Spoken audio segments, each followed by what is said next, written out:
Hi everyone. I just want to notify you that I will be giving another live mediumship reading tonight at 9 p.m. Eastern Standard Time. You can click to see the example on my playlist of the previous week of how it went and kind of how my readings are conducted and how this kind of works, but I'll give you a basic rundown. Is that everyone who tunes in live is now kind of susceptible to receiving a message from a loved one, okay? Everyone who will come in and comment what their first name is, who wants a reading. Some people are here just interested. In that case, maybe don't comment your name or right away, that's fine if you're just viewing. Just come with an open heart. This is the most important thing for Spirit. It's not that Spirit cannot deal with skepticism, but basically we all have to come and raise our frequency. And this is how I get in touch with the other side. I basically raise my energetic frequency to meet at a place in between their frequency and our frequency. They're not incarnate. They're not in a body anymore. They work very quickly. They communicate through telepathically with me, with each other. And so that's very different than how we communicate here. And the way we communicate is very slow. So basically I try to raise my frequency. I connect with them. They lower theirs. They'll show me in images, in feelings, in sentences sometimes. Sometimes they'll mention songs. Sometimes they'll give names, numbers, dates, in order to get their message across. So first they come in with evidence of who I am so that their loved one can identify them. And there's just some really important indicators that you'll know who it is. And, check in with yourself too. If your heart is like, oh my gosh, I feel in my heart, that's Grandpa. He's also with you at the same time, because they're with me and I can literally feel them and I can see them in my mind's eye, but I also can see in the physical, I see them as light sources. So I do clairvoyantly see with my physical eyes. So they do show up as an orb of light and very beautiful and always with love.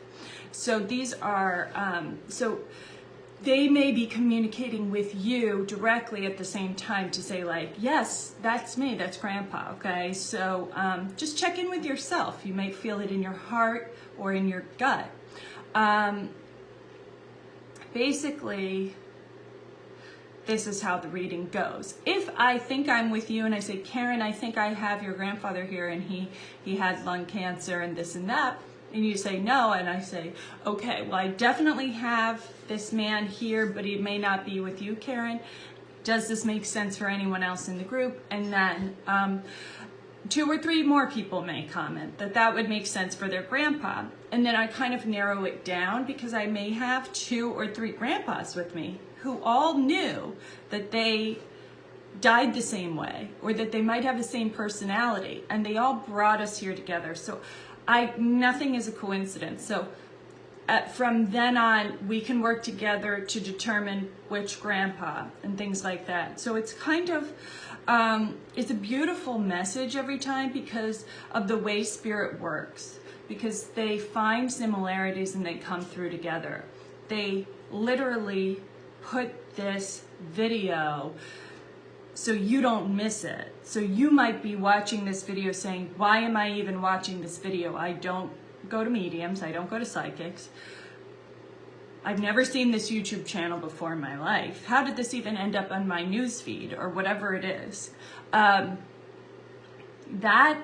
is a message in itself. So, clicking, feeling compelled to even watch this and wonder what it is a message, and you would be therefore guided by a loved one to come. that being said, I don't know if that loved one is going to come through and communicate, but there will be messages for you. And what we call these as mediums are demonstrations. So the idea is that basically not everyone's loved one is able to come through in the hour. However, everyone leaves with a kind of miracle of the demonstration that, you know, basically there's no way that I could know any of this about you or your loved one if they weren't sitting right next to me whispering in my ear what to say. And that's kind of how it works. And so it's kind of a miraculous thing to kind of see that.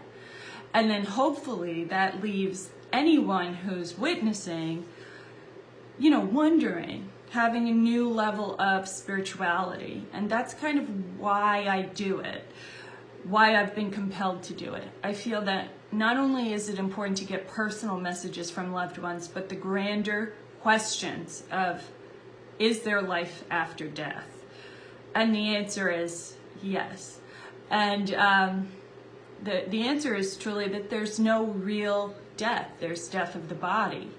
And many of us suffer because we're really not sure. And I've been there myself, where when you really are faced with losing a loved one or even like a soulmate, it's very difficult at times to have total faith. And I think that's why we are given this ability to demonstrate also. But your loved ones are always trying to connect directly with you. So if you don't get a message, look out for them in your dreams. Look out for them day to day. They might be coming through to you as a butterfly or an insect on your shoulder at a weird time. You might have had a thought, and then they're like a little bee lands on your shoulder and you're not afraid of it. Okay, those are messages from spirit. We're all capable of receiving the messages. Anyway, I'll be doing this tonight again at 9. I hope to see you there. Yeah, and I'll be there a few minutes early in case there's any questions about how it's going to work. Okay, namaste.